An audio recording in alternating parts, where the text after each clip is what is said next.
A couple months ago, I watched a podcast of a woman explain how if you want to kill something within you, you have to starve it. And she went on to explain how if you want to kill your ego, you have to starve it. And I thought about how interesting that was, because that is the exact same method that is being used on Palestinians in Gaza. We are watching a man-made famine, and the entire point of this famine is to break and kill the spirit of Palestinians in Gaza, to kill and break the resistance in Gaza.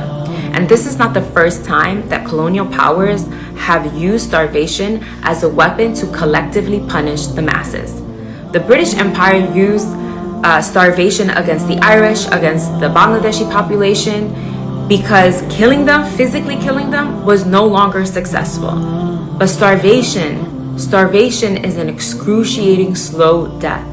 This is not the first time that Israel has used starvation against Palestinians. This is an article from 2012 when Israel was actually counting the number of calories that each Palestinian needed to survive in Gaza.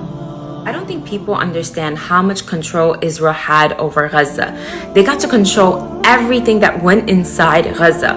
It says here in this article, however, an Israeli official has conceded to the BBC that the attitude when compiling a catalog of allowed items into Gaza, cinnamon was allowed, for example, while coriander was not, may not have been rational.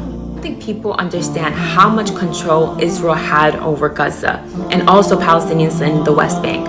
They controlled every aspect of the lives of Palestinians. Of course, October 7th was going to happen. Of course, an uprising was going to happen. The world allowed Israel to put 2 million Palestinians in Gaza, put them in an open air concentration camp. Of course, an uprising was going to happen. I also want to add that starvation doesn't just change you. It changes your DNA. It changes your genetics. So the descendants of Irish and Bangladeshi people who experienced famine by the British Empire, today many of those descendants experience heart conditions, diabetes, stubborn fat, stunted growth, on and on and on. And that is the entire point that, colonial powers use starvation against a group of people. It is meant to cause damage to your entire lineage. Aid can only enter Gaza through two options, land borders and air jobs, and both are controlled by Israel. For the last 2 years, we have watched the brutal genocide of Palestinians. We are watching Palestinians be blown up into pieces. This must end. This is injustice.